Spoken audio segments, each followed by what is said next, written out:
Why Not? A queer podcast. Thank you to our sponsor, Pineapple Healthcare, an award-winning primary care clinic right here in Orlando. Pineapple Healthcare offers mental health counseling, HIV, STI testing and treatment, and specializes in care for the LGBTQ+ community. Open Monday through Saturday. Call today at 407-553-6336 and schedule your appointment. Pineapple Healthcare. Better together. Hi, everybody. I'm Rick Todd. And I'm Jeremy Williams, and you're listening to Wine, Why Not? A queer podcast. episode 101. Ooh. How exciting. Triple digit it now. You know what I thought might be fun? What? Since it's 101. You know how, what did you think would be fun? I thought it'd be fun if we just played Air Supply for an hour. I do think that'd be a lot of fun. I thought that maybe we could look at 101. You know, when you say something, this is this 101, it's like, it's just a class. 101. Oh, yeah. So what was your favorite class? I don't know. I feel so caught off guard right now. You think I should have written it down in there? What's your favorite subject in school?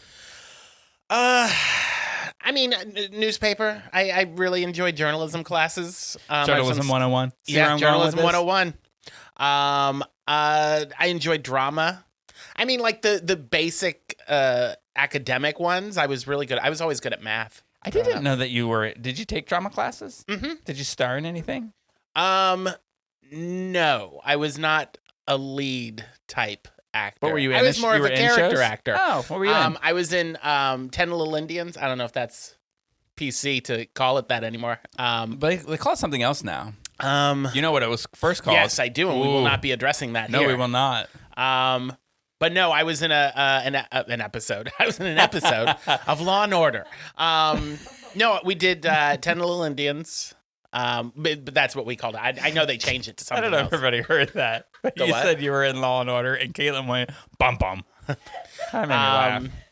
I would love to. I have been on a kick of watching Law and Order SVU. Over the last month, I've gone through 9 seasons.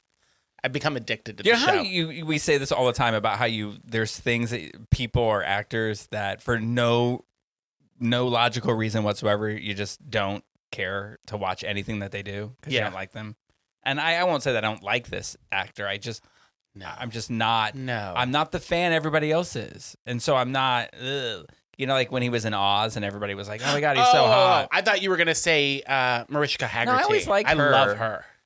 Although she has become that. You know what I mean? It's. I don't know what you mean. Well, explain yourself. Actors play a role, Mm-hmm. but I think she's played this role so long that she's become this role. I'm not saying she's, she's out solving crimes. Out solving crimes. I mean, but of course she's an advocate for women's rights and that sort of thing, and which is great. But I like her. I've always liked her. Yeah. I just didn't really jump on the Mulroney. Is that his name? Something Mulroney? Christopher Maloney, I think. Yeah. I just didn't get on that bandwagon. Yeah. I gotcha. He's an acquired taste. Even on the show, if you're a super fan of the show, he makes it hard to love him sometimes on that show. I don't know the point of his character. But I think that's the point. But I love and that I show. do love the original so much that the others I'm just kind of well, they can't be as good. So. Yeah. I don't dislike the original. The original just feels very 90s to me.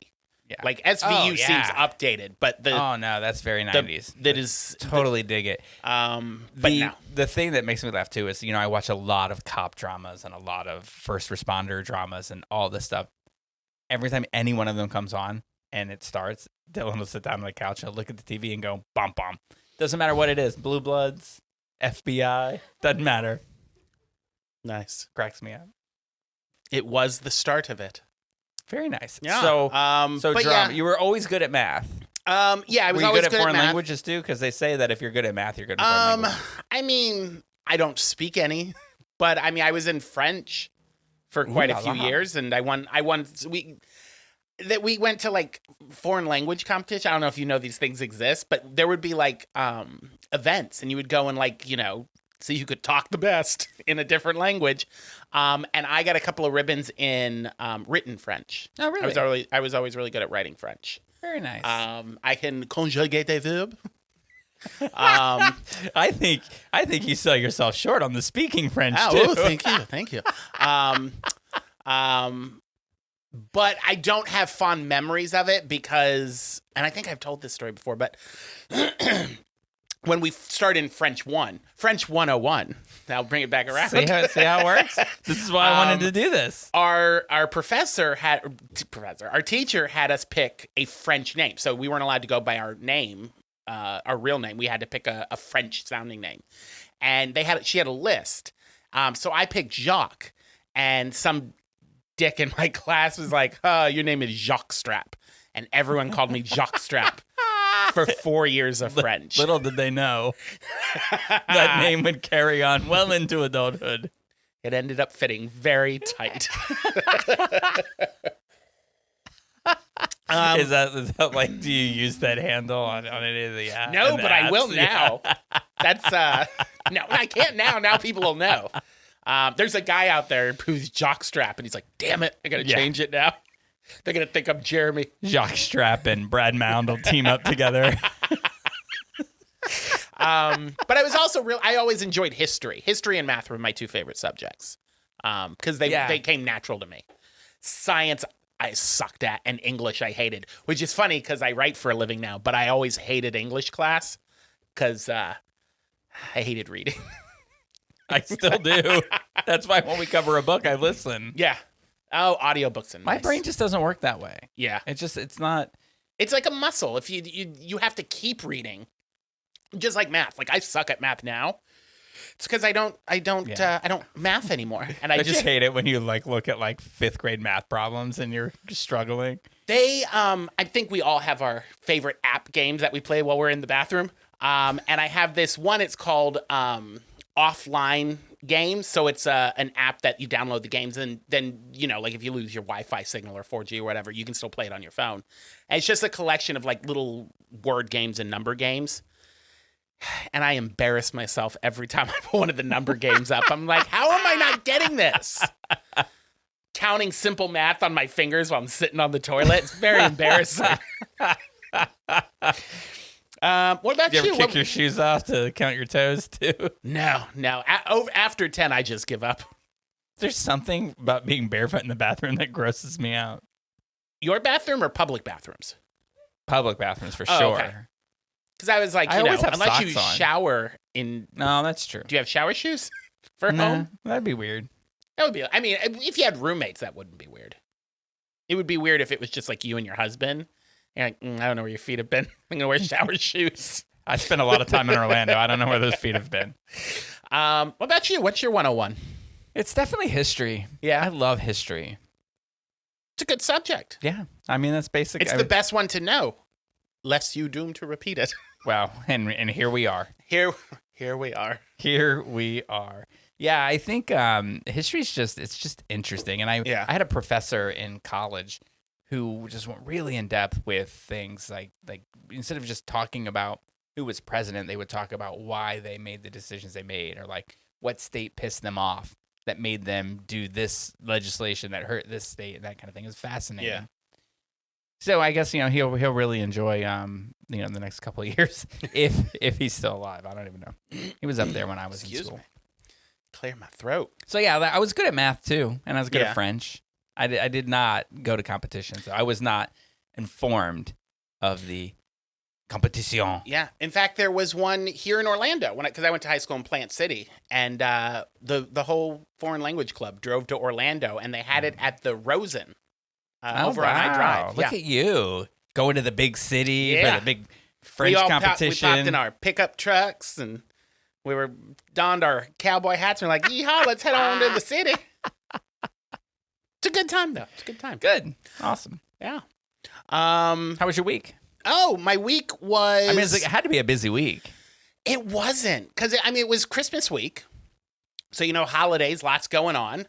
Nothing really going on for me because Christmas was right in the middle of the week, and we had to adjust some things. We moved up press day this week, and I had some stuff I had to catch up on, so I wasn't able to go home for Christmas. So I ended up spending Christmas alone Oh, at the movie theater. that sounds nice. It was very nice. Oh, this is like when you saw a bunch of movies. Yes, I saw a total of, well, I was going to see 5, and I ended up seeing 3.5. I didn't. Oh, because there was one that we saw the preview for, right? And you were like, I don't know if I can make it through that. Oh, yeah, I still haven't seen that. Baby Girl. I'm okay. probably going to see that this week. Excuse me. That was my. That actually looks good. Yeah, it looks really good. But that was my last movie of the night, and I was just like, I was burnt out. That one didn't start till I think 10:55. How much popcorn did you make your way through in this 3 I didn't have movies? any popcorn. Really? Nope. That would not have been the case. I ate for my me. weight in peanut butter M&Ms though. Oh. Every movie I got a new bag of peanut You and M&Ms. E.T., right? Yep. Oh, no, he was had Reese's Pieces, yeah.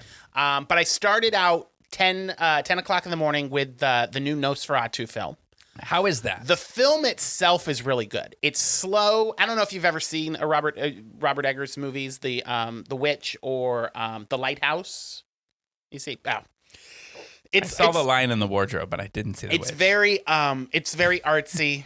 It's Jesus Christ! Can we stop with these artsy movies? It's very slow, but it's really interesting the way. I'm so his glad interpretation there's of nothing gay about it. Well, it's Nosferatu. There has to be something. He does suck the blood of a few gentlemen. But my issue is with that viewing was not with the movie, but it was with the people who I saw the movie with. I was by myself, but I did not anticipate. I knew people go to the movies on Christmas, and I've gone to the movies on Christmas before, but they were like really packed. Like every screening was packed. And I sat down, and this couple in front of me came in after the previews had started, and I hate that. I know that all the movies have 30 minutes of commercials and previews. I get it. It sucks to sit through those. Stop coming in the middle of them. And then they turn the lights on their phone and they shine in your face, and then they don't understand how rows and numbers work. Ugh. I knew they were going to be a problem because they both came in. They were both middle-aged women in their pajamas carrying blankets and backpack-size purses. And they sat down, and the one with the big poofy hair, because one was in a ponytail, one had teased her hair to Jesus to see Nosferatu, was like, here, take my stuff. I have to go pee. And then she left and went to pee and then came back. And they opened their giant purses, and all of the snacks they brought from home were in like foil wrapping. So it's just noisy bags crunching, and it's a very quiet movie. It's not like it starts and it's like, thunderous jets flying in a war scene. It's a very quiet, artsy movie. And these two women kept whispering to each other and crinkling their bags and fluffing their blankets. I wanted to be like, you know what? This isn't your kind of movie. I don't want to be stereotyped or be one of those guys. It's not your kind of movie, ladies. Why don't you go see Baby Girl or Wicked? Don't see movies or don't see movies in public. Yeah. Maybe they're just not theater type of people. Like, you're not staying in your house. Yeah. You're Blankets in public. Are you aware of this? It reminds me of that employee that was hugging a teddy bear. So I was already irritated with these two, but before the movie started, there was a row behind me, and the lady in the couple, also opening her giant backpack-sized bag, started pulling out cans of soda because, I get it. The sodas are expensive at theaters. But she pulled out a can of soda and then dropped it. And it went, and you start hearing the... And she's like, honey. And he goes, I got it. You could tell he was done with her. He was already frustrated. It was only 10 in the morning on Christmas. And you could tell he was like, I wish you went to your families for Christmas. Look, I have to say this, though, that I do get it a little bit if it's a soda that they don't sell. Like, I would carry with me caffeine-free Diet Cokes because they're nowhere to be found. When you go out somewhere, and I can't have the caffeine, although I am pounding caffeine drinks right now. So I get that. And I also live with what I call a bag lady. And that is somebody who travels with everything. So, she's on a very specific diet. So she'll air pop her own popcorn and she'll get sugar-free candies and she'll bring those with her. And so she'll get those. She's not obnoxious about it though. So she's not making a lot of noise or anything like that. But she also does work 24/7. Yeah. So there are times when she's on call and she'll be in a movie and somebody will call and she just slowly like pulls her phone up and like puts her bag on her lap and puts the phone under there and is like, No, the chick in front of me had her little blanket pulled up and she kept lifting it up looking at her phone. And I finally had to say, I was like, ma'am, could you turn your brightness down? And she's like, oh, I'm so sorry. Like, oh, good for you for saying something. I don't have the balls to say anything. I wanted to say more, but I was like, it's Christmas. I don't want to get arrested on Christmas morning. My favorite thing is at a movie. It was to see Brokeback Mountain, I believe, at the Enzian Theater. And I was with his friend, his friend David, who he's really brilliant when it comes to theater locally here in Orlando. And there was somebody making a lot of noise or talking, and right at the beginning of the movie, and he just turned around and he just went, "Excuse me, are you going to talk the whole movie, or are you just doing that right now?" And they were like, and I thought, I wish I had that. I wish I could just say, because sometimes people are just oblivious to the fact that other people are around them in a movie theater. And so I appreciate when people are just like, hey, do you mind? And you don't have to be an ass about it, but you can just, maybe they're not aware that they don't know how to act in public. And and nobody's ever told them. Right, they may not know. And I find it hard to believe, but in this day and age of people constantly looking at their phones, they may not understand. Yeah. Like, I don't look at my phone. It could ring nonstop, and I won't look at it. And Jen and I had this conversation one time, and she's like, well, what if somebody got hurt or something's happening? And I was like, well, what if they did? Am I going to save them in the next hour and a half? I don't think so. And I don't know who knows me, who's listening to this. I'm sorry if it offends you. I'm not leaving the movie. So why would I check it during the movie? Because I'm not leaving. Right. So I will check it when the movie's over, and then I will act accordingly. Now, when I was not the owner of the newspaper, and if I happened to see that Tom was calling me, and it happened once or twice, I was out at a movie and Tom called me. I got up and went out of the theater and answered the call. Because, I was like, this is my boss, and he's only calling me if he needs something, so let me go see what it is. But then, we had a conversation. Probably went like, hey, I'm so sorry to call you right now, and he asked a question. I'd be like, oh, well, I'm at a movie. And he'd be like, oh, my God, why'd you answer the phone? Yeah. But at least I left the would theater. Answer the phone. Like, if you called and it was during work hours, I would run out of the theater and answer. If you were at a movie, what's up? Sorry, I was in the bathroom. If you were at a movie during work hours and I wasn't with you, I would be like, But it was good. I enjoyed the movie. Although I will say, I realize this is not a movie everyone's going to enjoy. There is some of the acting is a little over the top for some people, I'm sure. How does it compare to, like, it's about vampires, right? Yeah. So how does it compare to, like, Bram Stoker's Dracula? It's, it's kind of the same. Nosferatu is, I don't know if you know how it originally started. It's a German interpretation of Dracula, but they changed it just enough because they didn't want to pay for the rights of Dracula. Ah. So it's basically the story of Dracula. Do they have like a hot naked guy like they did at Nosferatu here in Orlando? Well, I don't want to spoil it for anybody, but Nosferatu is naked. Oh, is he hot? And you see all... No. Oh. No, like, he is not. Doesn't sound like a hot name. And you see all of Nosferatu. In fact, I saw on post that after the filming, because who's the guy? Skarsgård. Oh, that who plays him? The guy who played the Pennywise from It plays Nosferatu.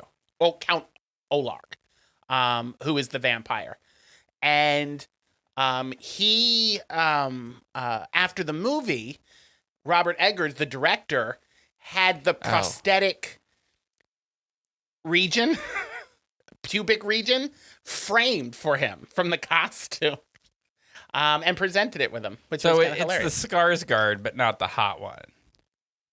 I mean, I think they're all hot, but yeah. He's not the one from True Blood, the other Skarsgård. Oh, he's a good-looking guy. Yeah, I think he's very attractive. He didn't look good naked? Or is all the makeup? He's a 900-year-old rotting vampire. Oh, well, okay. So it's the costume Did and he have the makeup.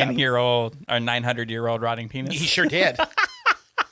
Saw that. Then I went and saw Sonic 3, which had a bunch of kids in it who were so much more well-behaved than the adults in wow. Nosferatu. So that was a little That mind-blowing. gives me hope for the future of this country. But I like that if you like the first two Sonic movies, or if you haven't seen this, then you check them out. The third movie was really Do you cute. have to see the first two to understand the third? I'll say this. If you didn't take the time to see the first two, don't waste your time seeing the I third will one not. because you're not going to care. I just want to see what brought what's his name out of retirement. Jim Carrey? Yeah. Probably the $30 million he No, got I to mean do the movie. he admitted it was for the money. But I just wanted to see what the project. Yeah, was. I liked it. Then I saw The Lord of the Rings, the animated one that came out, and that was really good. And then I was ready to go home, but I was like, you know what? Before I go, let me get a ticket and pop in. I'm not going to stay the whole time, but I want to see what this Wicked sing-along version is all about. Oh my god! And I watched about 30 minutes of it, and I was like, nope, I'm out.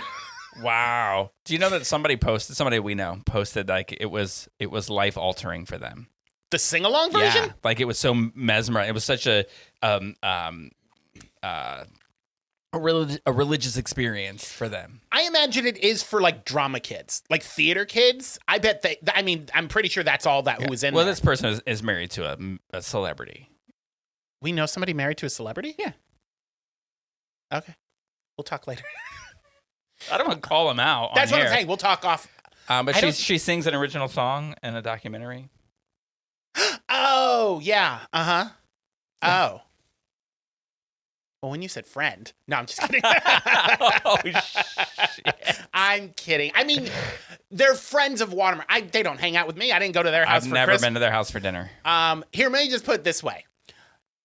I'm pretty sure I posted up on my Facebook that I was spending Christmas alone, and I got not a invitation anywhere. So I take that back. My friend Melissa did invite me to her place, but I was like, I'm just gonna do the movies. I was under the impression that Yeah. you wanted to be alone, or I would have invited you over. Oh no, I saw you went to Disney. Well, for dinner.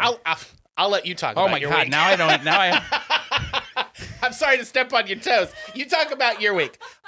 Anyway, other than that, I went home this weekend to see my family. My sister came have a down good for time? Christmas.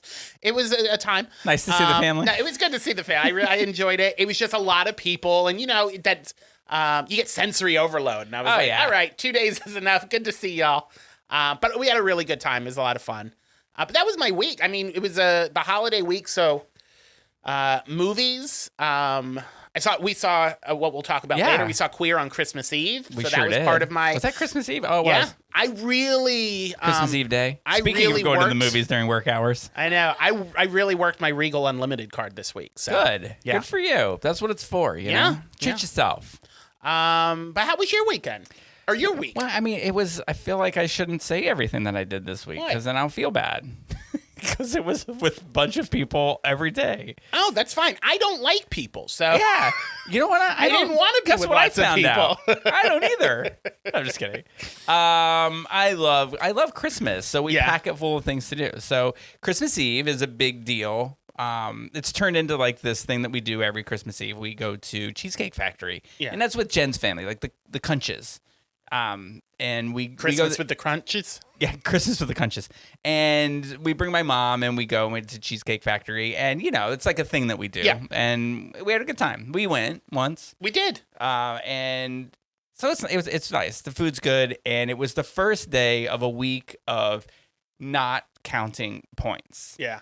which did not bode well for me by the end of the week. So, but that was really cool. Always a good time. Christmas was insane. It's like it gets more crazy every year, and I don't know like where it's gonna end. You know, so you would think I may have said this in the last podcast. If you walk into what we call the present room, because there, you know, we put everything in a room, because if we put them at the tree, you wouldn't be able to open the front door. Yeah. And it just overtakes the whole room. And there was even more this time. So many presents. And there are ridiculous pictures of us buried under the presents and stacks of them. I mean, from the ground to about 4 feet high, 6 piles deep per person. It was crazy. It took us 3 hours to unwrap Wow. all of the presents. Now, you would think that maybe that's because we were at a children's hospital and there were thousands of kids opening presents. But no, it was me, Dylan, Jen, and Jen's mom. And poor Jen's mom, she didn't get, like, you know, I don't know. I lose count. Like, I try to say, like, oh, I'm going to get 8 presents for Dylan and 8 presents for Jen. And then I lose count. And then it turns into be maybe 20 each. I don't know.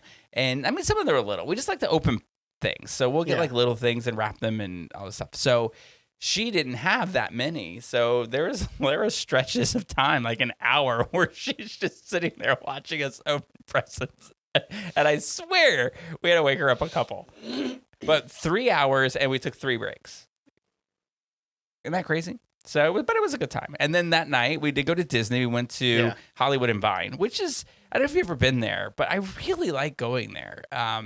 Usually when we go there, it's like 11 o'clock for lunch and there's no one in there. So the characters like hang out at our table and we all have a good time. And, you know, they got a lot of food that I can eat. So it's really nice. But this was a special holiday edition. And it's like Minnie Mouse was hosting a party.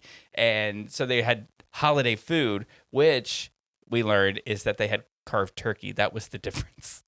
It's that they had carved turkey. And I don't like turkey, so it didn't matter. But the food was still really good. We still had a really good time. It was just kind of the experience was weird because they put us like in the first table when you come in and there's this pole there. And let me tell you, the characters don't give a shit when they're walking around that dining room and they come up to a table of 6 adults.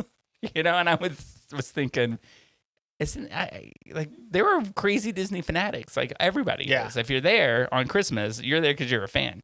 But they didn't really care. So, but that was okay. Yeah. The food was good. We had a good time. I feel like the characters are focused like for the kids. You would think. Yeah. But every other experience that I have when we go to any other place, and even going there, it wasn't the case. They were packed. And I think that their goal was to like let's get through this. I used to be friends with people, or I used to be friends with Pooh and Friends. And I know when it's busy and you know the restaurant's full, you gotta get your friends to zip through there to see everybody. Yeah. Dylan and I just started a new tradition probably this year. Is that he wanted to celebrate Hanukkah, which we've not done before. Oh, how lovely! And so it's a lot of fun. But I do want to tell you, if you are going to do it, you're going to do it right. Be careful with the way that you place the candles in the menorah, because you know you light the middle one and then you use the middle one to light the other ones. So we were on day 2, and we lit the candles for day 1 and day 2, and then put the middle one back. And about 20 minutes later, we look over, and the whole fucking thing is up in flames. Oof. And because the candles like tilted and lit the other ones, and we're like, "Holy shit!" So just be careful. Hanukkah's dangerous now. It is. I learned this from TikTok. Is your menorah kosher? I'm gonna guess yes, because I'm pretty sure it said so on the box when I bought it. I learned that a kosher menorah is the 8 candles have to be on the level playing field, same level, and then your 9th candle has to be removed from that.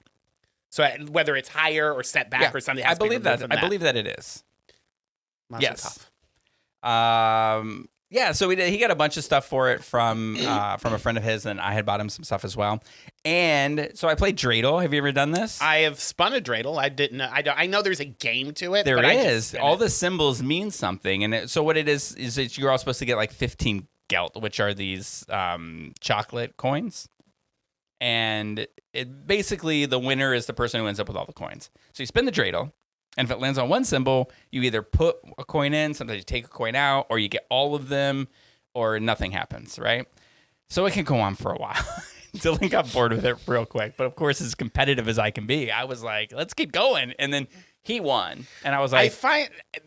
I know that it's a game created by the Jews, so I know that it's okay. But your description of it sounds kind of anti-Semitic. Like, whichever Jewish kid gets the most gold. I'm like, that seems problematic. Oh, it's chocolate. Chocolate. And I wasn't going to let it stand that I didn't win anything. So I was like, we're going to play again. And then I won. And I was like, you know what? This sounds even. Yeah. it's even. Let's move on. Kosher, if you will. So that was fun. I mean, we're gonna do other things. Like we're gonna make. Have you ever had rugula? No. Not arugula, which is I had to a stop and bitter think. I was lettuce. like, the letter? No, Lettuce? it's like a little pastry, and sometimes it's got chocolate in it. Sometimes it's got like apricot jam or something. We had some at Epcot. Yes. Yes. We're gonna make those probably tomorrow Oh, very nice. because there's a couple more days. I feel bad I had to leave, so I'm skipping a couple of days, but I'll be there tonight, and then the next couple of days we're gonna make a bunch of Jewish food, which should be really nice. Latkes? Yep, we're gonna do that. Black and white cookies? I don't know that we're gonna do that. We've made them before. They just take a Baklava? while. No, that's No, we're gonna. You know what we want to make is babka. babka. Babka. That's the one I was thinking. That it just takes a while. You got to make it like the day before. Yeah. because it's got to rest If overnight. you don't want to make it, I will say I have had the chocolate babka from Publix. Oh yeah. Oh, it's delicious. I had it from I think it was Junior's. I think his Oh. uncle bought us one from Junior. It was delicious. It's good. It's good pastry. Good pastry. So that was a good time. I did spend the weekend watching. I don't know how I had time for this, but I watched all. This is as nerdy as I get. Okay, I watched the last season of Star Trek Discovery. Are you a Star Trek person? Dork. I was like, I'm no. not a nerd. I'm a dork because I like Star Trek. I do. I'm a big fan. My dad was a Trekkie, and my older brother, he was into Next Generation. He liked Star Trek Next Generation. I have no problem with Trekkies. I just like to bust your balls because you give all other nerds so much grief about their nerddoms, and then you're like, I watched all of Star Trek this weekend. Yeah, but I would like to say that you will not find a replica of Enterprise sitting on my desk, or I don't Well, I cuddle up can't help next you to if a you don't know how to build Jean-Luc one. Picard, teddy bear or anything like that. So, Say a Picard teddy bear? God bless you. Oh, this is gonna go on for a while. Sometimes I get sneezing fits that go on for 20 minutes. You might have to finish this podcast on your own. Yeah. So, I watched. Yeah, Caitlin, jump on a mic. I watched the final season of Discovery, and I really liked it. But and so then I was like, oh, I haven't finished Picard, the series, because all of this is on Paramount. So I started watching that, and I remembered that I was not a big fan of Next Generation. Yeah. Yeah, I think I'm a Trek fan because I won't say a Trekkie, but I'm a Trek fan because I think the first movie I ever saw, the first movie I ever remember seeing was The Search for Spock. Ah. And I just remember loving being at the movies and thinking that was super cool. And so there you go. That's why I The like that. first movie I remember seeing was E.T., but I'm pretty sure that it was a re-release because E.T. came out when I was 3, and I can imagine I remember seeing a movie when I was 3. But maybe, I don't know. I just remember seeing E.T. in the theater. Yeah, I was like 2. Or, no. When E.T. did came that out in come 82. When did Star Trek... the first one came out in 75, right? The Or first one 77? came out in, I think, 77, 75 or 76, 77, somewhere in there. I'm going to look up when did the My search... favorite Star Trek movie is 4. It's the one where they go back in time to get whales, and it's present time Yes. New York. Love it. I do remember that. While you're looking that up, talking about the food you guys were making, it did remind me on Christmas Eve, because I am half Italian, and this isn't an Italy Italian thing, but apparently it's a New York Italian thing, is the Feast of Seven Fishes, where you have 7 different types of seafood. So I decided, I'll do my Italian heritage, and I saw a recipe for it's called 7 fish seafood salad, but it's like seafood, but it's not like fish. It's like shrimp and lobster and squid and octopus. So I made that for Christmas Eve, and it was delicious. I get really leery of any dish that's like 7 of one type of something, unless it's cheese. Because then I'm like, there was a guy who was like, I make an 8-meat lasagna, and it's really delicious. And I'm like, I'm sorry, but after you get past 4 or 5 meats, what the hell are you putting in that? Yeah, I mean, the meats is a different. Like, if you're making a lasagna with 7 or 8 meats, I don't know where you stop. Yeah. But I mean, the sea is loaded with all kinds of fish and seafood. Ooh, excuse me. Ooh, I'm right there with you. My heartburn felt that one. But it was delicious. And it's an expensive dish to make, but I am going to start making that every Since year. I was talking about Star Trek, I'm just going to mention this. Do you know how old Patrick Stewart was in the first episode of Star Trek: The Next Generation? Let's see. I mean, it came out more than 30 years ago, and the man's, even if he's 80, does that make him like in his 50s? I'll say 52. 47. 47? How old are you? I'm 45. Yeah. He was two. Just think about that. He was Ooh. He was 2 years younger But than also, I am now. for some reason, people in the 80s and even into the 90s, they aged like really, really fast. Right. Like I'm 5 years away, I think, from being Rose Nyland's age in Yeah. the Golden Girls. Steve Martin. When he was like in his 20s, full white hair. And if you watch movies from the late 70s, early 80s, when he was in his 20s and 30s, he looks like he's in his 50s or 60s. I went this weekend and finally used the gift certificates that Jen got me last year for my birthday, which was Yeah. a massage and a facial at the spa in College Park, which I'm going to give them a shout out on this because the lady who did my facial, when she goes, "Are you looking forward to anything for next year?" And I said, "Well, yeah, I mean, I'm going on a cruise with my family for my 50th birthday." She went, "You're lying." She goes, "There's no way you're 50." And I was like, tip. Yes, Keep give me talking. the money. I do want to give a shout out to my Uncle Tom. He passed away the 23rd, I think. He passed Yeah. away right before Christmas. But we had like a little service for him at my brother's house, and it's just fascinating to me. You know, I always feel like death is so weird. Like I just get like really reflective over it when somebody passes away, and it was really awesome to see how much he touched other people's lives. So it's almost like he had two completely different lives, and they didn't really mix. I mean, the two didn't really intersect Yeah. for some strange reason. Like I knew that he had like there was someone that he was like seeing, and that she had a son, and they were he would go and help them out a lot. But that's the extent that I knew of it. And so when they came to his service, she had a bunch of kids, and all of them, they were adults, but he had been a part of their lives since they were children, since they were babies.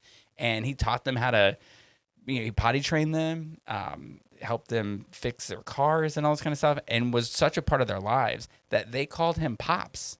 I Wow. had no idea. And it was just really cool to see that he had such a huge impact on somebody's life. Yeah. Because I hate this idea to think that somebody who doesn't like have a family of their own, like he was single, lived with my brother and that kind of stuff, to think that it's just nice to know that there were people in this world who were really who really loved him, other than obviously us Yeah, and this immediate yeah. family. So it was really fascinating to see. And I was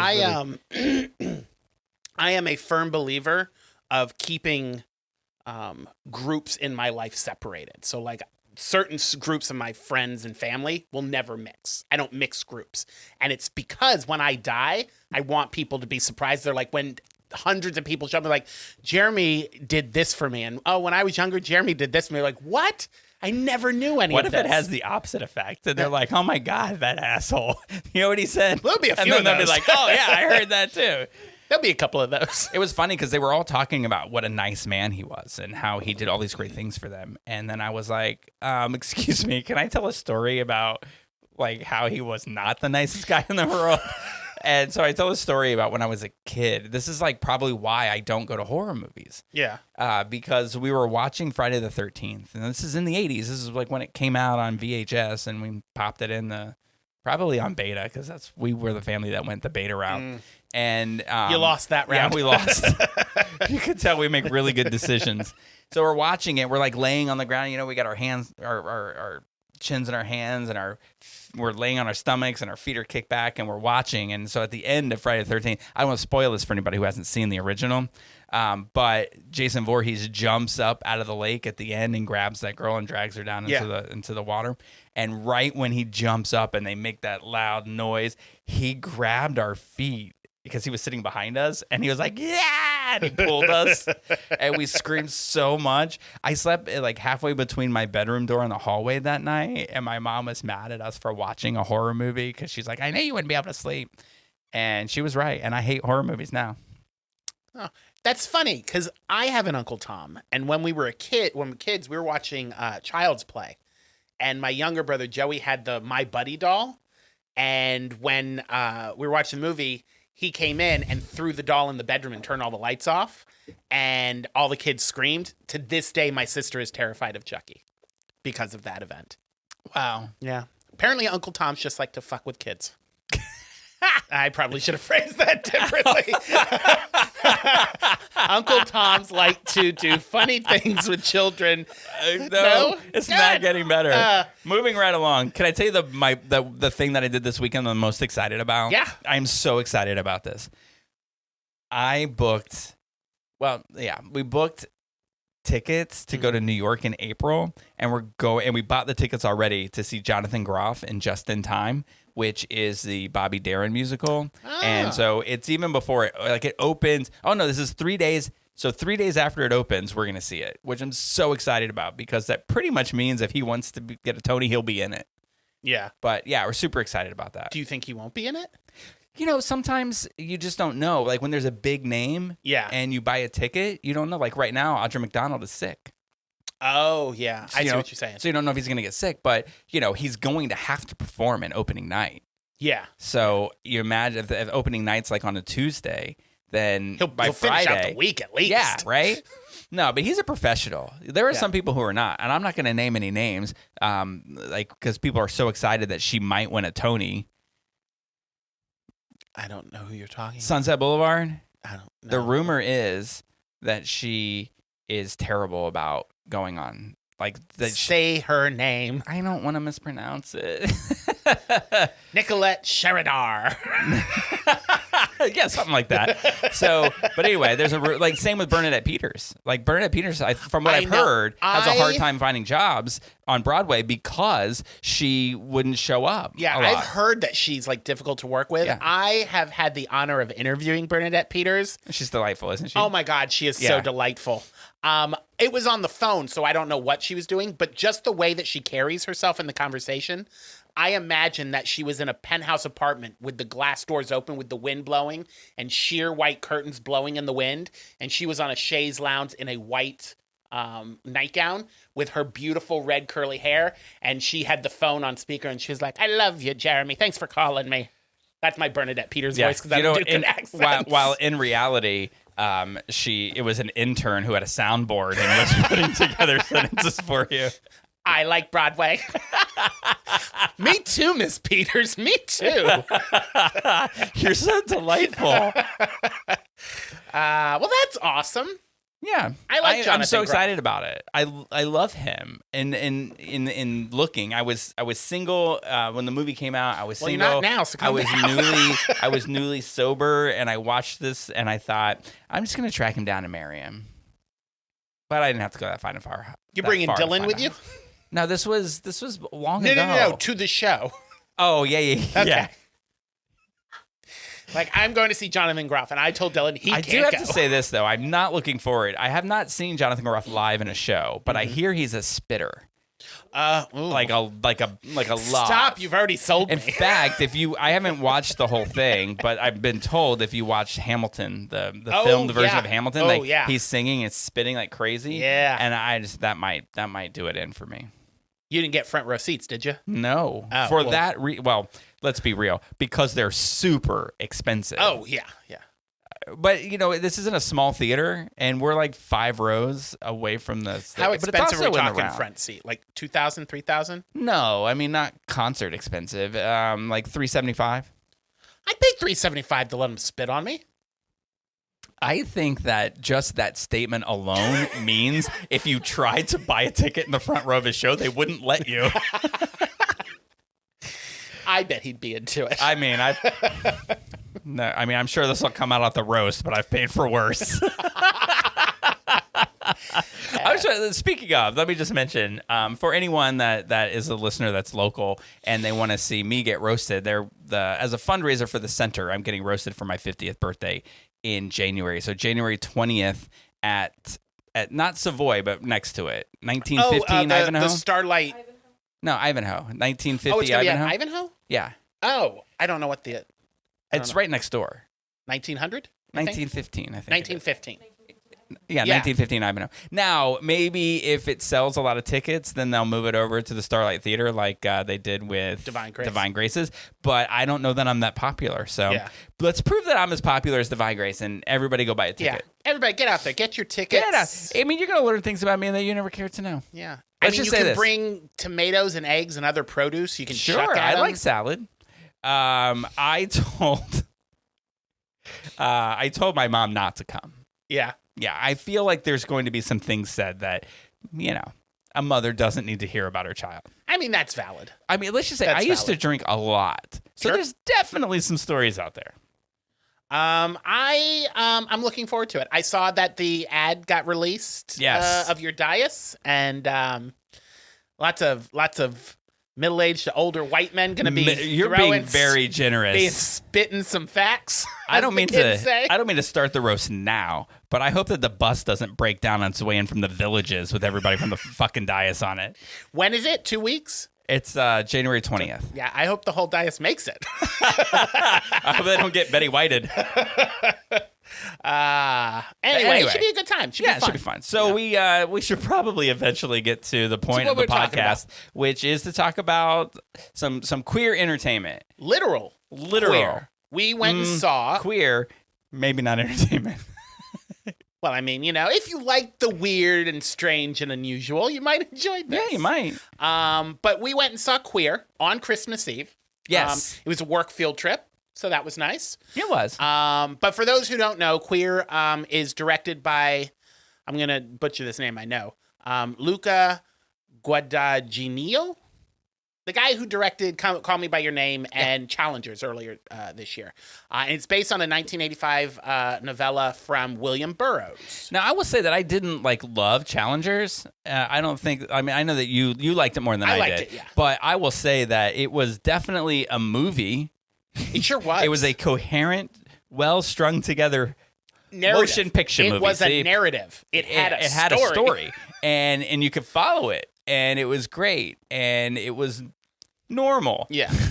Now I blame the fact that this movie is not that. I blame that more on the writer, the novel than the director, because unless he veered way off from the source material, I'm not sure there was a whole lot he could have done with this other than what he did. Yeah, and I probably already let the cat out of the bag of what I think about it, but it surprises me that this film made it. I'm going to need you to all the throw up way- air quotes when you say film. Made it all the way to the screen. Like somewhere along the way, somebody didn't say, or was this? Sometimes there are films that look like somebody owed somebody a favor. Yeah. And this was sort of one of those like, hey, this is a passion project of mine. I want to try something new, and I've made 2 big hits for you, so you're gonna let me do this. And they're like, okay. Yeah. I feel like that's what ended up happening. And they said, Well, you're not going to like this next part then, because there's gonna be a sequel. No, well, I don't think so.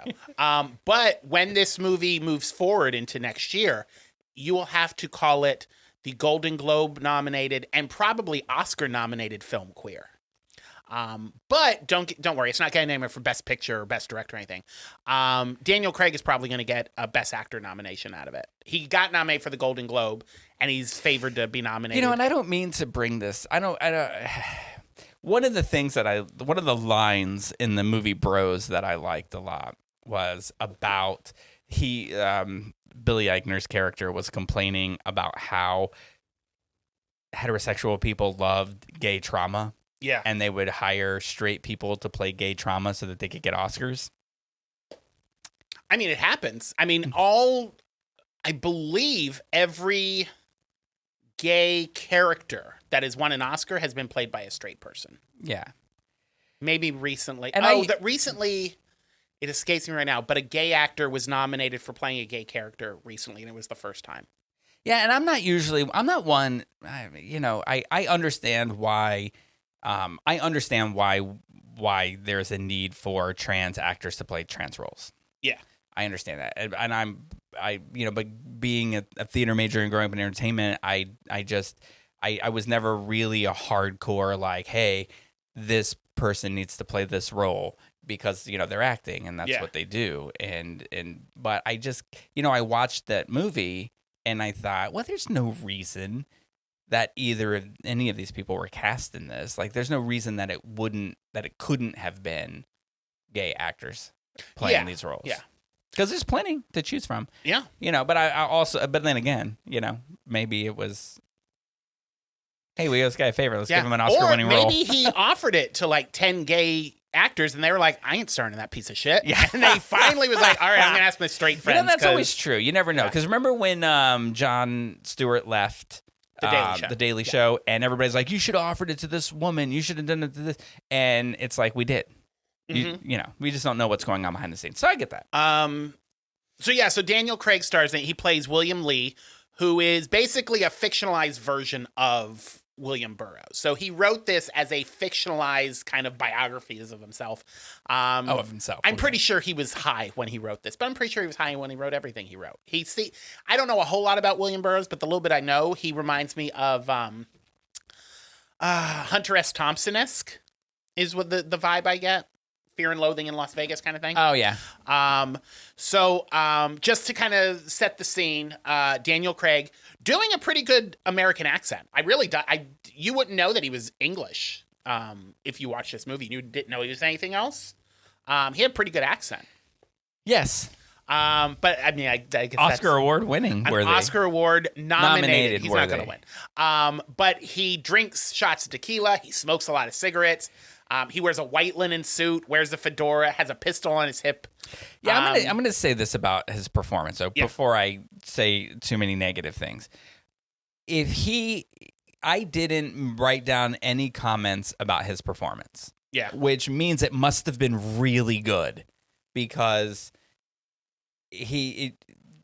all my complaints are about other things within the movie, so he must have stood out as really good. Does that make sense? Or he doesn't stand out as awful. Right. So, but so much in this film does, so that's what you kind of focus on. Right. I mean, those who would listen to the show, and those of you in this room, know exactly what I'm going to say about it. From the very first scene, I knew this was going to not be a movie that I was going to love. Why not? Because he was sweating in the first the 3 entire seconds. Well, the movie's broken into 3 chapters. It literally was not filmed with air conditioning. I mean, you can literally, see. There is no air conditioning in the room. Yeah, all the windows are open and all the venues and all that. And everyone's sweating and damp. And I was miserable watching it. So it's broken into 3 chapters. Chapter 1 takes place in Mexico. Oh, even that.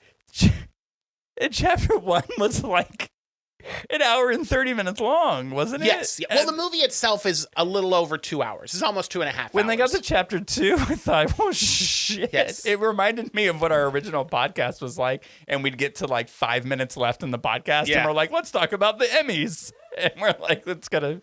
Yeah. So the chapter 1 is most of the movie. And then the other chapters go by a little quicker. But he lives in Mexico. And the movie opens where he is just an older guy trying to fuck younger guys. That's essentially the beginning of the movie. That's essentially the whole movie. It's the whole movie. And I did make this note, and I said, because he really is trying. He's trying to sleep with young guys, like all the time. And in fact, one of those scenes doesn't matter if they're gay or straight. He's sitting at a table with 2 guys, and when he gets up to leave, the other guy says to him in Spanish, he says, thanks for coming with me. I told you all this guy is trying to do is get in my pants, and I told him I'm not queer. Right. And so then he starts bouncing around from bar to bar until he finds some young guy to sleep with. So here's my note. Now, you know who he found? Who that is? It's Omar Apollo, who's the singer. We did a giveaway for him a couple of months ago. Yeah. I don't think, based on photos I've seen, that those were his real teeth, because he had kind of a grill situation going on. Mangled a little bit in the mouth area. You don't remember that? I do. I made a note about it, because this is the note that I made. I was like, is this what my life would be like if I didn't stop drinking? Drunk bar hopping, looking for young guys to sleep with, ... with jacked up teeth. But you like jacked up teeth. There was a thing. Jake, who used to work here, would go out with me and we go drinking. And inevitably, I would find some young guy at a bar to make out with, and they just turns out they would have jacked up teeth. And Jake got to the point where he was started to take pictures of them, and then he would start laughing, and he'd be like, I can't wait to show you this tomorrow. And Every guy you have ever made out with who listens to this podcast is looking at themselves in a mirror right now. They're like, oh no. there's that many people don't listen.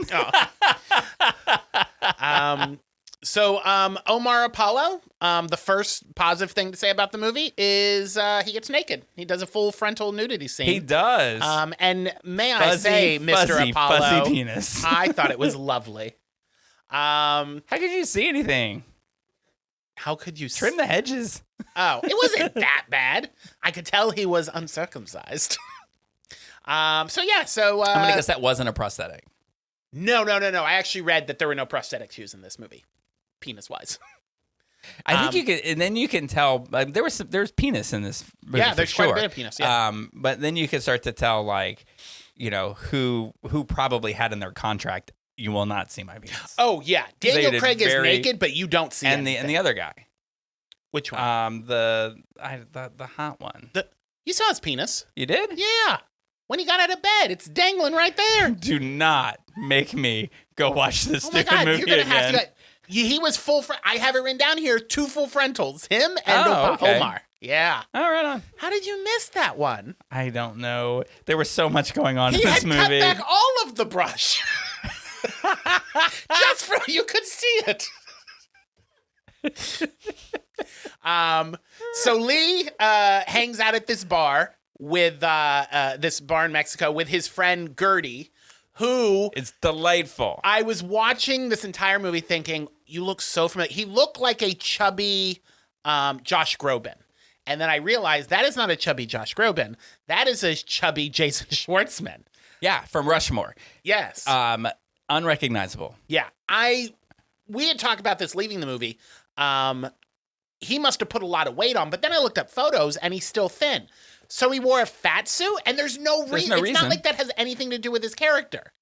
He just wore a fat suit in Mexico to be even more sweaty. Maybe they're just trying to say, like, why would a young, good-looking American live in Mexico if they didn't have to? Like, so maybe he. I mean, nothing against Jason Schwartzman, but I would not think young, attractive American when I look at him. But I'm sure he's a lovely person. Maybe if you lived in Mexico, but I don't know. So at this bar that they hang out with is this attractive young guy by the name of Eugene, who attends the bar with his lady friend, and they play chess. And she brings gentlemen to the table, and they play chess. Can we talk about him for a hot We second? sure can. You can talk all you want about His him. name's Drew Starkey. Yes. This is the actor who plays him. Yeah.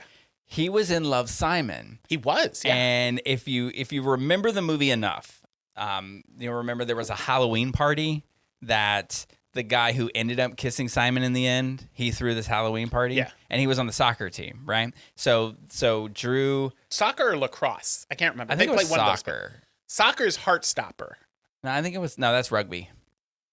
Oh, is that rugby? Yeah. Oh. I think it's soccer. And well, I think so because I watched it. Oh. Because of this. Not the whole thing, just clips of it. I'm going to make that comment in a second. So he's at the Halloween party. He was the guy who demanded that there be karaoke at the party, and he was dressed like an Olympic swimmer and sang a really terrible karaoke song. But was good looking, so I just didn't know if that would ring any bells. No. Anyway, he was in that. If you Google him, you can watch every scene that he is in Love, Simon in 1 minute and 37 seconds. Yeah, all right. But he's been in other things too. He's in a lot of horror movies, which is yeah. weird. I didn't watch this show, but Outer Banks, Yeah. which I guess is on Netflix. He was in that. But yeah, no, He is good-looking actually. I mean, the acting in this is good. So like, and he's good in this. Yeah, I think him and Daniel Craig are both good in it. Yes. It's the script and the story that's a lot. Yeah, and the fact that it just. I mean, to steal a term from Happy Days. It jumps the shark at one point. Yeah. It's like one of those films where you're watching a movie and you think it's about something, and then it stops being about that altogether, and there's an entirely different movie attached to it. So I felt. Yeah. So Lee starts hanging out with Eugene. They go to the movies together. Lee is not sure if Eugene is even queer but he is infatuated with him, and they do this weird thing where it's like a superimposed image of what Lee would like to be doing to him while they're just sitting there. So, like, you see, like, this phantom arm come up, he's, like, stroking his face in the movie theater, and... Not like everything he wishes he was doing to him. No, we eventually but just, like, petting him and stuff like that. One thing I did, because they go to dinner together, and I used to smoke. I used to smoke. Yeah. Yeah. Did you ever smoke and eat at the same time?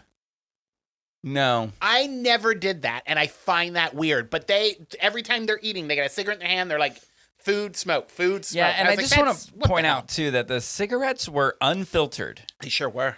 And they were smoking constantly. All the time. How were they still alive? Anyway. So they go back to Lee's place. He pours him a couple of drinks of strong brandy. Oh, my God. And they start getting a little handsy, and they're like, hey, maybe you want to see my bedroom? Come see my bedroom. And then he's like, excuse me for a moment. I must vomit. And then he goes and throws up. Yeah. And then after he throws up, then they kiss. Then they go to kiss, and he's like, do I smell like vomit? And he's like, no. And I'm like, he probably tastes like it, though. You know he did. He smelled and tasted like vomit. And Lee's like, nah, I got to get that. So they start making out, and the pants come off, and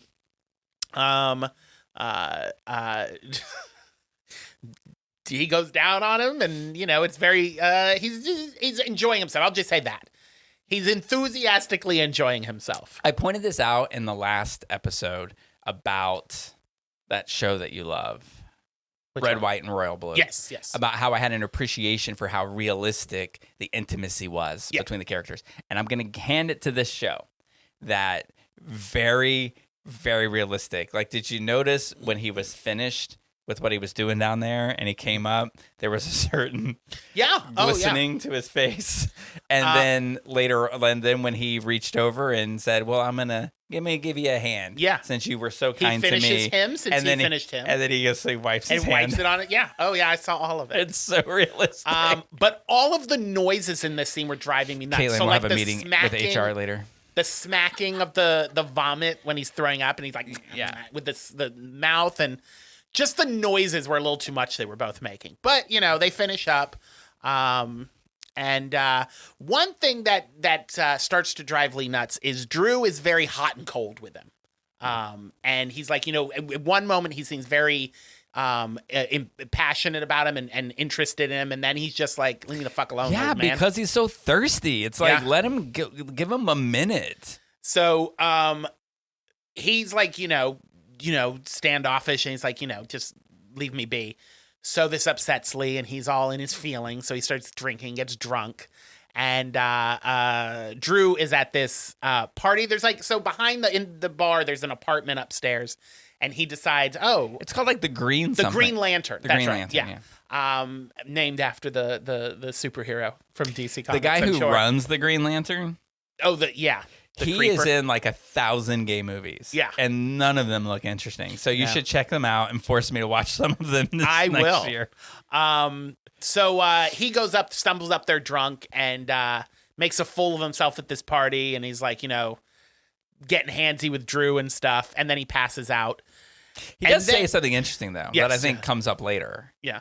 He says, I want to talk to you without speaking. And I want to feel you without touching. Oh, yeah. And I think that... It's called foreshadowing. Yeah. Which is kind of... I mean, at first it's creepy, right? This drunk guy, you're having a conversation. Picture, you're having a conversation with somebody at a nice establishment, and this guy walks up to you, stumbling, and like, I want to feel you. Like, that's weird. Yeah. But then it turns into something later. And he passes out, and then we go into this dream sequence that seems weird then, but kind of speaks to what will happen later in the movie. Well, this is where it jumps the shark. Yeah. Sort of. And it's just a weird, it's lights, and then it's like the torso of a woman, bare-breasted, and then he reaches up and grabs the breasts. And much like the Borg Queen for those Trekkies out there. Yeah. There you go. Yeah, you're getting those Trekkies all excited right now. I'm proving that as much as I say I'm not a Trekkie, and then I can't help it. I've just been watching it. What do you want? So yeah, he has this weird. I mean, I don't know what else you want to say about the dream sequence. It's just a weird, trippy dream sequence. Right. Well, and then this is where you discover that he's an opioid addict, Mm-hmm. which for an hour and a half, there's no mention of. There's no. Yeah. Well, I mean, you can tell that he's into Can ya? something. I think so. In the movie, you can see that he's. I thought he was just a drunk. Oh, now he seems like the entire movie seems like he's on something. And then obviously later in the movie, he gets on a lot of things. So he finally approaches Drew, who's at the bar, sitting in the booth at the bar, and tells him that he's thinking of going to South America and wants him to go with him, and kind of lays out this plan. He's like, listen, all you have to do is give me 2 days a week. Bang me 2 days a week. You can do whatever you want the rest of the week. And then he makes mention it doesn't have to, it won't be consecutively. So it's not 2 days in a row, because I know how you need a break from me. Do you So think he goes, lives up to that? take a few days to think about it. And then we have this long scene where they show us, if you've never done heroin before, how you would do heroin. This may have been when you went to the bathroom, I think. Did you see the heroin scene when he's lighting he crushes up and he puts in the spoon, he lights it? It's like a 3-minute scene just of focused on him and the table. How long was I in the bathroom? He disappeared for a few minutes. Of him just learning how to shoot up heroin. If I didn't know how to shoot up heroin, I don't know how to shoot up heroin. Now I do know, because it's just like a play-by-play of how to do it. And it's just a straight 3 I minutes. feel like I saw him shooting up heroin, But but might have come in at the tail end of it. well, I saw him like put something on the spoon and Yeah. light it up and that whole thing. Yeah. And then it goes into chapter 2. They decide to go to South America. And chapter 2 is South America. I like to call it movie 2. Movie 2. And obviously, as you mentioned, Lee has an opioid addiction. He's getting sick and cold sweats. And Well, that podcast is over. is it. Enjoy the movie. So they're down there, and the whole point of this that we find out is that Lee is infatuated with learning telepathy. And he thinks that doing all these drugs will enable him to be telepathic. So he's down there to try to find this botanist in the in the Amazon jungle, who has done work with drugs and telepathy. Dr. Cotter? Is that her name? I didn't write her name. I just put the Do doctor. you know who that is? She looks very familiar. She is Leslie Manville, who plays the mother of the actress in The Critic. The Yes, one who's trying she is to- also in Phantom Thread. Ah. She got an Oscar nomination for Phantom Thread. She's the one that tries to convince the critic to be nice to her Yeah. daughter. Yeah. I did not realize that was her, but then again, she is done up in old lady makeup and lives in the jungle and is covered in a layer of dirt. Well, what I assume is She dirt. looks like a not so distant cousin of the Crypt Keeper. Yeah. So the two of them go out into the woods to meet her. She's very crazy, has a gun, and he's like, I'm not here to steal your research, because she thinks they're trying to steal her research. I'm just here to learn about telepathy, and I know that you're doing work in this. And she says the key to it is all around you. It's the wood from the trees in the Amazon. So she cooks up this little concoction of the wood juice, and then they all drink it, and then crazy shit happens. First, Lee and Drew that vomit snake. up their testicles? hearts. Well, it's It like looks- these giant sacks, but their hearts are inside the sacks. Yeah, it looks like they're throwing up testicles, and the testicles break, and there's a heart in there. Yeah, they're like big, hollow, veiny balloons, and then their hearts are in Testicles. these big, veiny balloons. And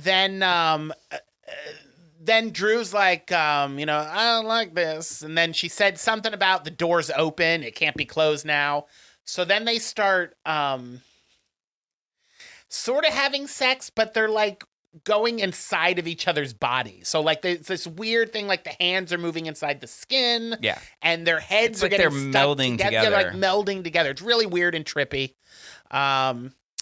So they experience that for the night, and then in the morning they wake up and they're like, thanks, we're gonna go. This was not what we thought it was gonna be. We're gonna go. So they leave, and then like as they're leaving the jungle, like they fly up in the air or some shit, and then it goes to the epilogue, and it's like 2 years later, and it's like I don't know what the fuck that was. But you know. It says 2 years later, but then it goes to even later, but it doesn't tell you that it goes to even later. Yeah, it eventually goes to, well, that's a dream. That whole last part, I read one of those articles that says the meaning of the ending of Queer, and I was like, I didn't understand any of that, but okay. So 2 years later, he goes back to the bar, and Gertie's there, and it's like, oh, Gertie, good to see you again, old chap. And he tells Lee that Drew is... that a colonel came into town and Drew took him back to the jungle to do more of that melding shit, and that he has not been seen since. And they never tell you what happened to him. No. It's just like, oh, okay, I guess he just died in the jungle. So later that night, Lee has a dream that he's in a hotel, but he's like looking into the hotel. So as he's walking down the hallway, you see his giant eyeball looking in the mirror in the window. There is no explanation that this is a dream.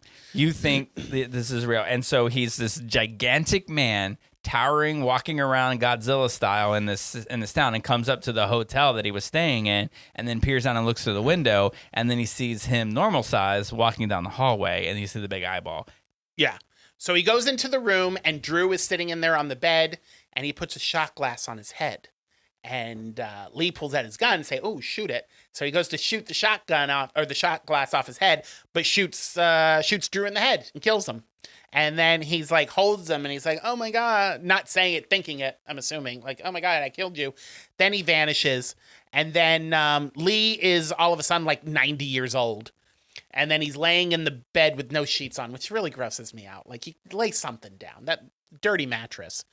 And he's like wiggling, like he's having a seizure or ejaculating. I'm not sure which one he's doing. They can look very similar. And then a youthful Drew appears in the bed, kind of spooning him. And then Lee dies. The end. What did you think of it? I don't even have to. I don't even know what I watched. Yeah. I just don't even know. You know, and I started watching. Here's the thing. People who are like real movie critics are going to hate listening to us talk about this. I read some of the reviews on Rotten Tomatoes, and some of them are like, oh, it's like this. They just really got into the artsy aspect of it. Yeah. And like, oh, it's just what a powerful meaning of how life is torn apart, and you know, you try to put it back together, blah, blah, blah, It's blah. like, did you ever see that movie Tree of Life, Terrence Malick, like maybe 10, 15 years ago? It's got Sean Penn and Jessica Chastain and Brad Pitt. It's one of those trippy kind of movies. It got nominated for Best Picture. The most incoherent piece of shit I've ever seen in my life. And it blows my mind that people love this movie. Yeah, I mean, it was. I can't. What am I going to give it? A grape? Because the acting wasn't terrible. Yeah, I'd give it half a grape. Yeah, it was tough. I'll give it a pair of juicy testicles. And it's Jesus. I will give it a grape. I don't even know how to react to I that. will give it a full grape for the two lead performances, and for the two full frontal nude scenes. There you go. I appreciate a good penis in a movie. There you go. What do you think Rotten Tomatoes was? I mean, based on what you just told me from the reviews you read, I imagine that the critics loved it. So I'm going to say critics gave it an 86. Audiences gave it a 52. I mean, I can't imagine audiences liked this movie. Even the reviews where the people like said it was bad, still said it was a great, like their description of saying how it was this a great look into the tormented soul, and then they would give it like 2 out of 10, which made no sense to me. 77 for critics, Okay. and 59 audiences. Yeah, that sounds about right. And I only read the reviews because I wanted to see if it was getting gay panned. Yeah. And it wasn't. Yeah. It was I'll be honest, those even sound high to me. Yeah. Yeah. I mean, I have a feeling, we already talked, when we get to like the 200th episode, Yeah. and we talk about, you know, the terrible shit we watched from 101 to 200, that's Yeah. going to be a close. I mean, I would say don't say this is the worst thing you're going to see. We've still got 99 episodes to go. However, And I do have a lot of faith in us. I did put in my top 5 worst things we saw something we watched in episode 1. So hold on to this. This might be there at the 200 for you. Yeah, not really entertaining. Not good. But it's not like it was. I don't know. It's definitely something. If you want to see it, wait till it's streaming somewhere. Yeah. Don't go see this in a and theater. then watch it, and then go on our socials and tell us how stupid we are and Yeah. how we just didn't get it. You stupid old white men, you don't get it. Yeah. Even though it's nothing but stupid old white men in that I movie. mean, it was a movie about a lecherous old man trying to get young boys, and then it turned into a drug addict seeking the next greatest high. It was I just don't so know weird. this director personally, but between this and Call Me By Your Name, I would never let him babysit my children. At least don't leave Peaches in the house. All All right, so we got to let's take a few minutes, not Yeah. too many. Yeah, a couple of minutes. And we'll say, because you do this thing at the end of every year for the year in review issue and Watermark, where you go A to Z and talk about the things in entertainment that were the biggest queer moments in entertainment. moments. So I only highlighted a few things to talk about, but anything jump out to you? I mean, a couple of things. I mean, I'm as everybody knows, I'm a big award show nerd. So just starting off with Alan Cumming won not only best reality show host for a competitive reality show, but his show, The Traitor. The Traitor. Thank you. Fell out of my head. I'm not proud of myself for knowing that. The Traitor. Makes I've me heard sad. it's a good show, though. I makes haven't me watched sad it that yet. I know so but much about The reality Traitor TV. won best reality competition show, but it was the first time after 8 consecutive wins that RuPaul lost that category. So I found Yeah. that fascinating with the Emmys. I want to say that because this will come up in about 4 more letters, that Alan Cummings winning an Emmy for that is on the road to a true EGOT. Yeah. Because it wasn't Alan Cummings sings in a live TV show and gets Yeah. an Emmy for that. This is actually doing something different that's out of the ordinary of what he normally does. And I appreciate that. Well, then you must appreciate how close Cynthia Erivo is to becoming a true EGOT. You must be pulling for that one. Who? Cynthia. Oh, yeah. Alphaba from Oh, Wicked. sorry. It's like, I don't know her. I do. We'll talk about it when we get to the end of the alphabet. I mean, okay. I mean, look, if you've got talent, then sure. Yeah. And she's a talented actress, and I don't dispute that. Yeah.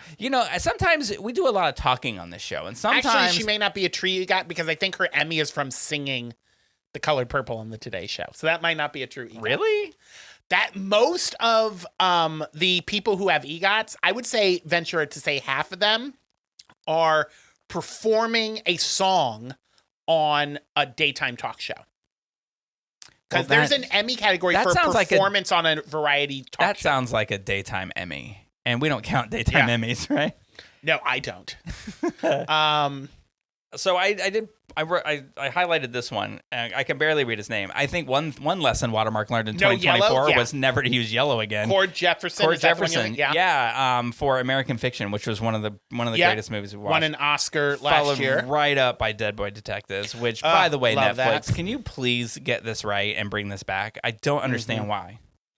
Elton John. Oh, we skipped over. If we're gonna go quickly letter by letter, we skipped Okay. Billie Eilish. I don't want to be sexist, men, but Billie Eilish came out and Yeah. then immediately Welcome to the regretted family. it. She came out. She's like, "Oh, did I just do that?" She's like, "Can I do that?" And then she's like, "I wanted to keep it personal. Don't ask me about it." So okay, Yeah. we won't. Elton John became an actual EGOT this year. Yeah, because he did his concert and it was filmed. Yes. I don't have anything to add. I mean, I'm not yes. disputing that he's a mega talent, but see, like, he gets a Tony because he wrote some songs for a musical. Yeah. But if, like, Got an Oscar for writing The Lion King. Yeah. Yeah. all of that is, The Grammys. I don't think I have to go into that with Elton John. He has lots of Grammys. I'm surprised he didn't get an Oscar for his performance in The Kingsman. Mm. I'm just kidding. I Should have understand gotten why a he didn't. Razzie. No, I'm just kidding. He's Fellow lovely. Travelers. Great. One of my favorite things this past year. I think Suck we It, talked Skippy. about. Gender queer, third year in a row that it was the most banned book in America. So the things that appear in our alphabet list, not always good things. Yeah, but I mean, you're the doing- book's good, you're but the doing fact something that it's right. on there. Hawkeye. This one is more of a Ryan thing. Hawkeye came out as non-binary and Nerd. two-spirit, but only in the comic book and only in a variant and only in this particular series. So we're He's married. expanding. He's married with with kids in the Yeah. in the Marvel Yeah, movie. Yeah. Marvel Hey, would never do listen, a non-binary There's Hawkeye on TV. Every single character in Marvel in some universe is non-binary Yeah. or gay or something because called the there's- multiverse. Because there's multiverse. Let me tell you, if your favorite person dies in a movie, don't get sad. No. Because Just they're watch a alive in different universe. Because eventually someone will time travel and you'll see them again. Ian McKellen, that whole thing that happened, he was doing a play in Mm. England, fell off the stage and hurt himself, had to pull out of the show. Very sad. He's doing good now, though. Good. We love Ian McKellen. Joan of Arc. Some of these were a stretch because I couldn't find the J. Yeah. Ronan Farrow. Good God. Chapel Rowan dressed Jesse as Smollett Joan of wasn't Arc. doing anything, so Jesse Smollett wasn't doing anything, so you couldn't. Nothing use we him. want to talk about. Dressed as Joan of Arc at the VMAs this year, and had a really good performance. Really, it was Good. it was a good. Oh, good yeah, night. Carla Sofia Gasson from Emilia Perez. Great movie. Probably going to get an Oscar nomination. It would be the first transgender actor to be nominated in one of the performance categories. That's awesome. Adam Lambert, along with, I won't try to say her name, but the voice of Mulan, not Mulan. Who's the other one? The one who just had a movie come out. Disney movie. Moana. Thank you. The voice of Moana. They both took over for Cabaret on Broadway. I almost went to see them. I bet Adam Lambert's really. I bet good in he's that. amazing in that. Another yellow. Jinx Monsoon was in Doctor Who, the latest season of Doctor Really?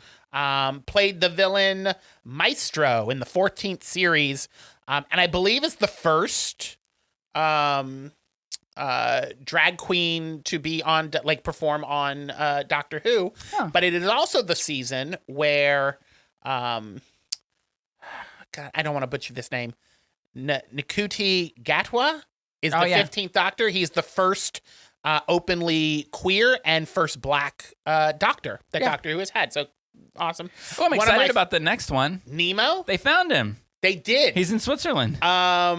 He won Eurovision, or they won Eurovision. First time a non-binary person won. The song has, you know how they do the end of the year on your, Spotify does it, YouTube does it on your music. That was my number one song this year. Oh, really? The Nemo song.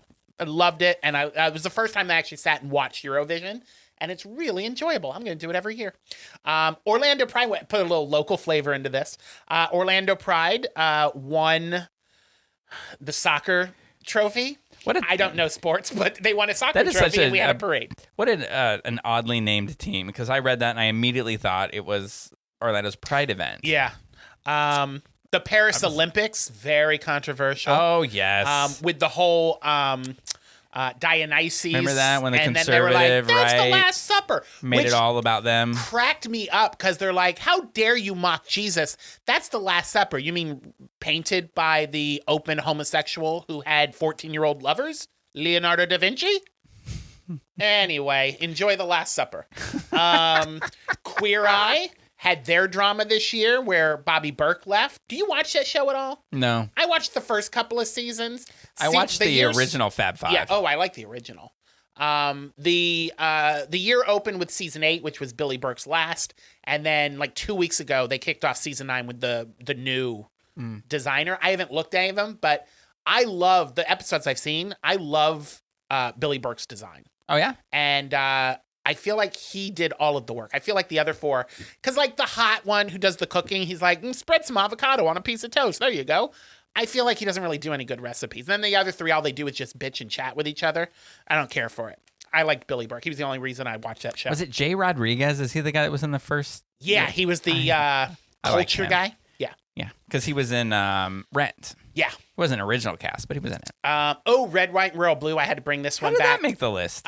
They announced that a sequel is being worked on, and that the director Matthew Lopez is working with the author of the book to put together a screenplay for the second movie. So super excited for that. JoJo Siwa had her adult coming out, as she says, debuting her single, and decided to dress like a member of Kiss for the year and tell people how she's a grown-up. As the kids say, she was total cringe. Yeah, but I mean, but wasn't there like she was like, I'm the first club kid or some weird thing? She went through this thing and she was like, I misspoke, where she was like, she's like the first queer club kid who did queer pop. She coined this phrase, queer pop. And they're like, no, honey, no, I need you to listen to music. And she's like, well, I'm the first one to do it call it queer pop. And they're like, no, I don't think you are. And she's like, I'm the first one to do it in high heels with a ponytail and in face makeup. I don't know. She came up with this long list, like this apology. I was like, please, honey, stop. Tracy Chapman. Oh, that was the good. best part of the Grammys. Yes. Enough said. Universal Pictures, because I already had a W, put out Wicked this year. Oh, and, is that the Broadway show? They made it into a movie? Yeah. Oh, yes. I see what you did there. Well, maybe I'll watch that after I'm done with Star Trek. Fantastic. Very demure, very mindful. That's a good V. Yeah, that was. Did you know when she started saying that? Did you say like, I'm gonna use this from the A to Z? Oh yeah.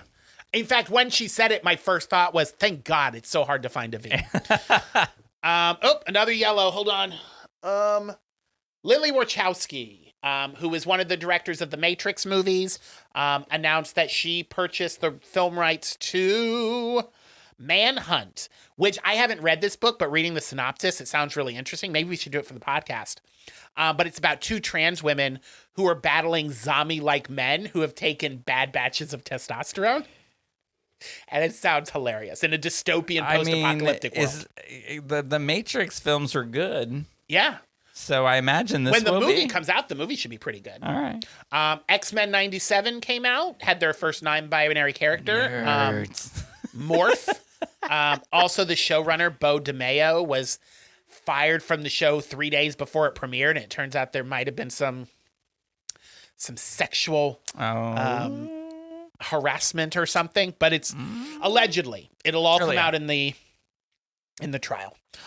Young Royals, I put this on here. I didn't even know about this. It's a Swedish show that's on Netflix, had its third and final season about a, probably because I was so obsessed with Red, White, Royal Blue, I just pretended this didn't exist, about a Swedish prince who goes to a boarding school and falls in love with the popular kid. Yeah, I asked you if you wanted to watch this at one point, and your response was, there's too many seasons, I'm not going back. But I think it's also not in English.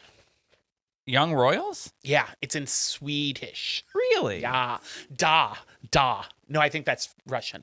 I think like we might spend some time going back and watching it, and like once we get through all of it, talk about it. But not to say like, oh, let's watch 3 seasons in one day and then talk about it. No, and I'm going to need them to dub it first. And then the final one, the Z, Shashir Zamata. I'm sure I mispronounced that. But she was on SNL. And recently during the press tour, because she's now in Agatha All Along, during the press tour, came out as a lesbian, calling herself a late-in-life lesbian.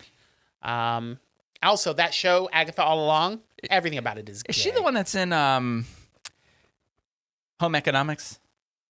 It's a sitcom. It's not on anymore, but the guy that was in the 70s show, something Topher Grayson. She might have been. He was in it, and she played like a lesbian. Maybe. I don't know. I've never seen it. Let me look her up real quick. But she was on SNL, and I mean, I'm surprised we didn't watch Agatha. Well, you didn't watch Agatha All Along for the podcast, but I mean, it's super gay. Agatha is gay with Aubrey Plaza in it. They have a kiss. The little gay kid from Heartstopper is in it. He's gay. Is it Swedish? No, it's then English. I can't watch it. Sorry. Patty LaPone. If it doesn't have ABBA roots, I'm not doing it. So I have been waiting this entire podcast to talk to you about this because this is super exciting. When you think about like things we're excited about for 2025, like things that we can talk about. Yeah. Guess what's 3 episodes into its 3rd season? 3 episodes into its 3rd season? Yeah. For the Love of Dilfs. Ugh. Oh my god! And you just need to watch the opening because they are pouring money into it this time. There's Is a it still whole- hosted by Stormy Daniels? Yes. My only hope is that on January 20th, Trump does an executive order to have her deported from the country and she can't have her show anymore. There's a whole new huge mansion, and then she comes in the sports car style, like old 80s like rock video style with old himbos and stuff in it, and it's so tragic. I watched the introduction of it, and yeah, I'll be watching it. I'll be watching it. I'll tell you what, you go back and watch Agatha all along so we can talk about it. I'll watch DILF 3. DILF 3. It's so. Hey, look, we know the fans love it. There's also One a couple fan, of. and I'm sure he was drunk while he was watching. I'm sure Jen's very excited about watching it too. No. Did Jen like it? No, I don't know. No, Jen rarely likes anything we watch to talk about on the show. So do you.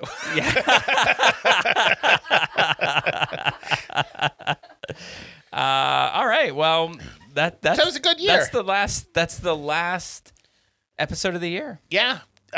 In a few days, we will welcome 2025 and some more shows. a year of Lord knows what's going to happen. Just gird your loins. It's going to be a rough 4 years. That's all I'm saying. We'll talk about queer entertainment as long as we're allowed to, and as long as it still exists. Yep. And if we need to go underground and record this from an undisclosed location, Don't look in While we Caitlin's give- basement. That we won't be there. anyway, Happy New Year to you all. And until then, the cork is back in the bottle.